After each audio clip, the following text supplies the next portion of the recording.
Hi everyone, welcome back to Cheesy Thumbprints, where we talk about physical media, movies, and collectibles. And something that's been on my mind a lot lately, and that's what this video is about, it's probably going to be a short one, is the demise of physical media and the rise of streaming, and yet streaming is causing us to have less access to movies, and I could see it even in the future, that the whole experience of movie going, of just watching a movie in your own home, could be at jeopardy. And let me explain my views about this. You probably have noticed, as I have noticed, that streaming, no matter whether you pay for it or not, at certain levels, for example, like Prime streaming services, and you're watching a movie, you can still be paying for it, but you still also have to see a multitude of commercials. I kind of understand it on channels like Roku or Tubi. You go into it knowing you're seeing these movies with commercials. I understand that kind of streaming, but it's getting such now that we see commercials everywhere. It's always ads all the time. And there's a point where if you're really sitting down to watch a movie that you really want to see, and you really want to immerse yourself in it and imbibe in it, what you find is that it's interrupted. And I don't know how anyone can expect to continue to provide a service like that, where going into the movie, you are constantly interrupted with so many ads. Back in the 70s and 80s, mostly 70s, I would say, when I was growing up, we had a big floor model TV, and you could watch the television, and there'd be commercials. I mean, we didn't always have a floor model TV. We did have one on a little stand, TV stand. But you kind of know, they gave you a little warning when the commercial was coming up, a little flashing up on the screen would come on, and you would be ready for that commercial. And it was a good time for a pee break, or to get, your cheese and crackers ready and your popcorn, whatever, and to go back to your television show. But when you're watching a movie, when you go, let me put it this way. Streaming is doing to movies in the same sense. If you were going to go into a movie theater and sit down, you paid your ticket. Now, you've already paid to go in, you paid for your chair, you paid for your condiments, your drinks, and everything, and you go in and you sit down and you're waiting, and we've all come to expect that there's going to be some trailers, and in some way that's helpful, if they're not showing us too much of the movie that you want to go see. It is kind of helpful to see those trailers. But what happens is that can you imagine a movie that you're watching it? I mean, you're just watching, just pick one in your mind, and one you may have seen this summer, one you're looking forward to going to, and you're sitting there. And then you're only a minute or two into the story, and suddenly an ad pops up, and a little timer up in the side screen saying, you'll have 50 seconds, or maybe you won't even get that. It may just say, oh, this is the briefest ad for your or something. I forget how they say it, but they'll sort of apologize for it, but say, hey, this is just a bearable 1 minute, 5 or 10 commercial ads, and then we'll get you right back to your movie. Can you imagine what you'd do if that's the way you accepted the movie-going experience? I would say that people in general would begin to walk out of the theater. I mean, in time, we would just no longer want to have that many interruptions during our movie. So I think there is a possibility here that in the near future, we could see an overall disinterest in watching movies at all. And if that happens, if people stop going, which apparently, even though we're getting huge blockbuster movies like Mission Impossible Part 2, Dead Reckoning, I think, and this summer's been Fantastic Four, which has been okay. Superman, I guess, okay as far as the box office goes. But of course, Superman, I think, is topping that chart. But overall, I've talked to someone I personally know who's a manager of a theater, and overall, theaters outside of city areas aren't really doing that well. So I would say that if you started throwing ads in there, a lot of theaters would just basically shut down. So follow my logic and reasoning on this.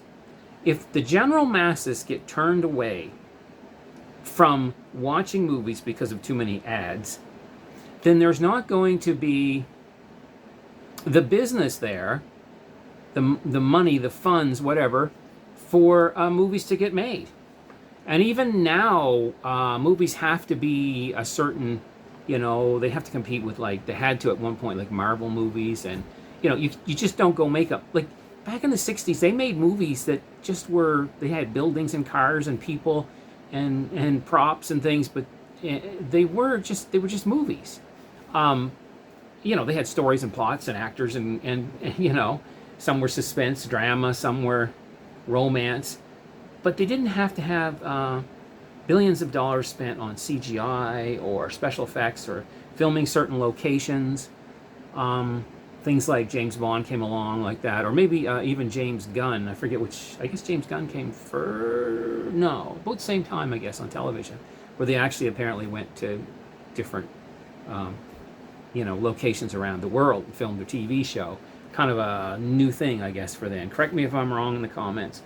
But what I'm seeing is, I'm thinking ads are ads are stabbing the viewer in the back or whatever, in the eye, because they're just crazy. Apologize, you guys, I forgot to turn the AC off. We're in a heat wave here where I live, and so you might have some background noise. It's kind of late for me to shut it off now.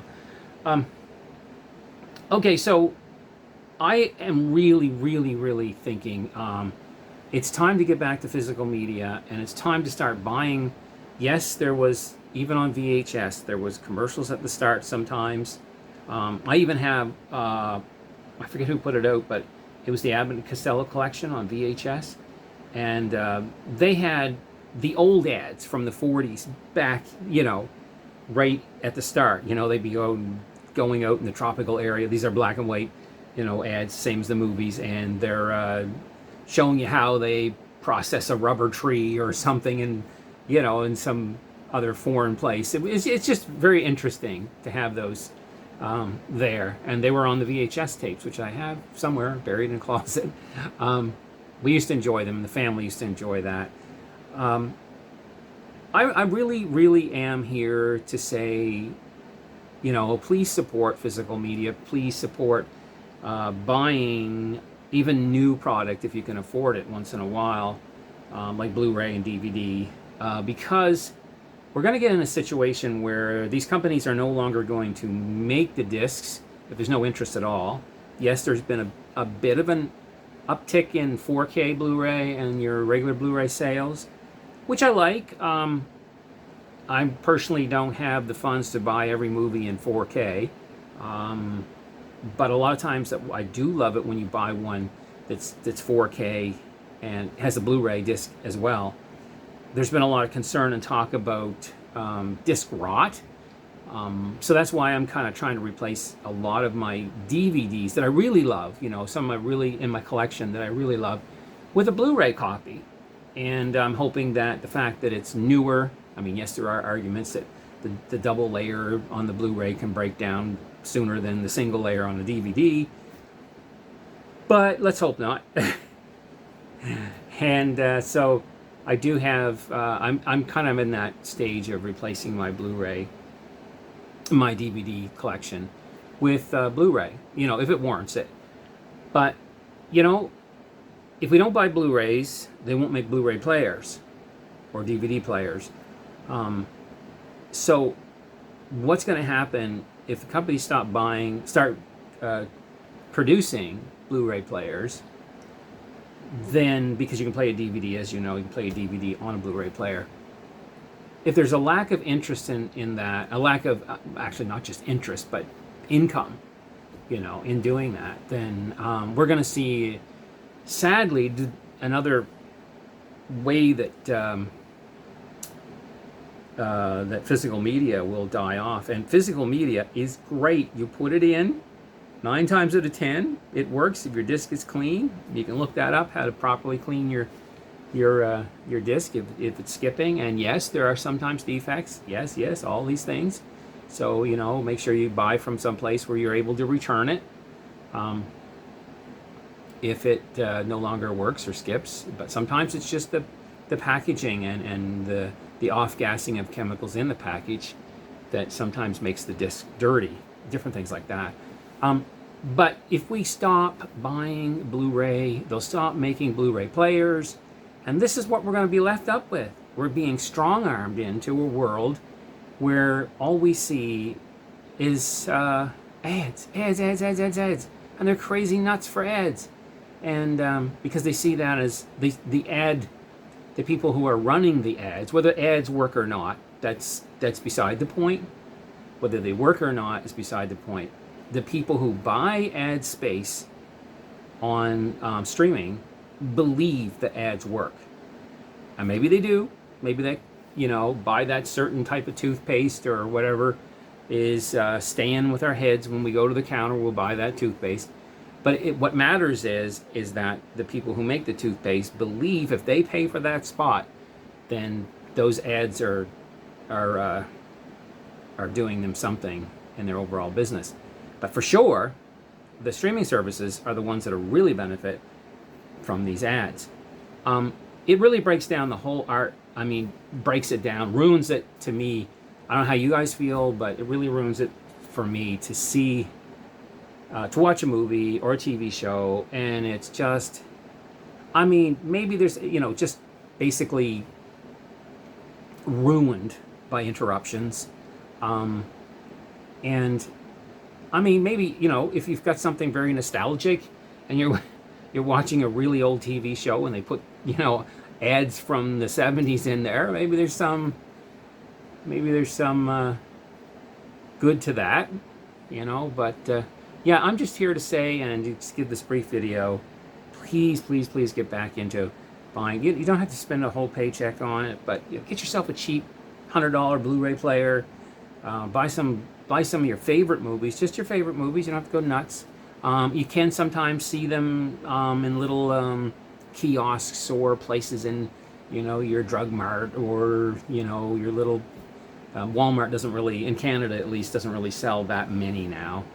Just the cheapy Blu-rays, but sometimes you can find them in Canada for $6 ish. I know Giant Tiger still sells some Blu-rays, and yeah, you can pick up one you think you really like. And but if we don't all start doing that, we're going to be left with this streaming monster that just keeps chewing up our brains with ad space. Okay, that's all I had to say. I guess I'm not going to like harp on it. Please tell me if you agree with me or you disagree with me. If you love streaming, have you just dumped all your DVDs and everything, and you're done with DVDs and Blu-ray players and Blu-ray discs? But I hope you like me and you see the value of keeping the original art, we'll call it art, the movie itself, in more of a pristine form, where it isn't changed. And that's another story. You know, sometimes they reissue a movie and they take out things that they think are, well, they become politically correct or something. They changing it. But, you know, I really believe we have, it's on us that when we watch these shows, we have to be aware. I mean, to a point, you know, and personally and privately, perhaps, maybe not publicly, show things that demean other cultures or genders, orientations, whatever. But that should still be allowed to be accessed, you know, that material. Anyway, there I am, going on a tangent. Tell me what you think. Let me know in the comments below, and we'll see you in the movies.